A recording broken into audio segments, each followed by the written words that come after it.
আসসালামু আলাইকুম এভরিওয়ান, সবাই কেমন আছেন? আশা করি সবাই ভালো আছেন। তো কে কোন জায়গা থেকে আমার ভিডিওটা দেখেছেন অবশ্যই কমেন্টে জানাবেন। আর প্লিজ আমার চ্যানেলটা সাবস্ক্রাইব করে অবশ্যই পাশে থাকবেন। তা আমি আজকে যে রান্নাটা করব তার জন্য আমি এখানে নিয়ে নিয়েছি স্যালারি পাতা। আপনারা এই স্যালারি পাতাটা চিনতে পারছেন কিনা অবশ্যই কমেন্টে জানাবেন, বা কখনো খেয়েছেন কিনা। তো আমি স্যালারি পাতাগুলোকে আগে আগে ভালোভাবে ধুয়ে নিলাম। ধুয়ে নেওয়ার পর ডাঁটাগুলোকে আলাদা করেছি, আর পাতাগুলোকে আলাদা করলাম। পাতাগুলোকে আমি আলাদা সালাদ তৈরি করব, আর ডাঁটাগুলোকে মাংস দিয়ে রান্না করব। তো আমি এগুলো পাতলা পাতলা করে কেটে নিয়েছি। আর এখানে আমি কিছু গরু মাংসকে একদম পাতলা পাতলা করে কেটে নিয়েছি, আর এগুলো তেলের মধ্যে একটু বাদামি কালার করে নেব। করে নেওয়ার পর এগুলো যখন একটু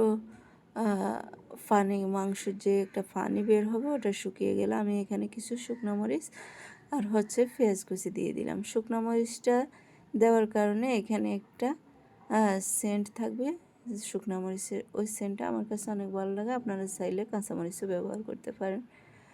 তো এখানে আমি স্বাদ মতো লবণ, টেস্টি সল্ট দিয়ে দিয়েছি। তো এগুলো বেশি সিদ্ধ করা যাবে না, এগুলোর কালারটা যেন সবুজে থাকে। যদি এগুলো বেশি সিদ্ধ হয়ে যায় তাহলে আপনি এই স্যালারি পাতার টেস্টটা বুঝতে পারবেন না। তো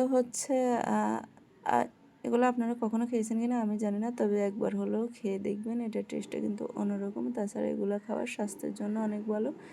শরীরে যে আমাদের এক্সট্রা চর্বিগুলো থাকে এগুলো খেলেই কেটে যায়। তো আমি প্রায় সময় খেয়ে আমি অনেক উপকার পেয়েছি, আপনারা অবশ্যই খাবেন।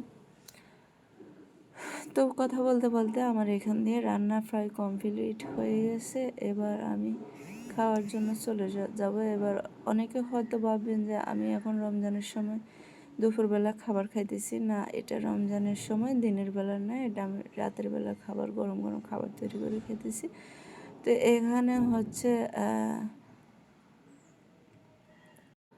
অবশ্যই ডাটাগুলো আপনারা যখন ভাজি করবেন, আমি মাংস দিয়ে ভাজি করেছি, আপনারা চিকেন দিয়ে বা ডিম দিয়েও ভাজি করতে পারেন। তবে শুকনো শুকনো ভাজি করলে এটা সেন্টটা অন্যরকম থাকে।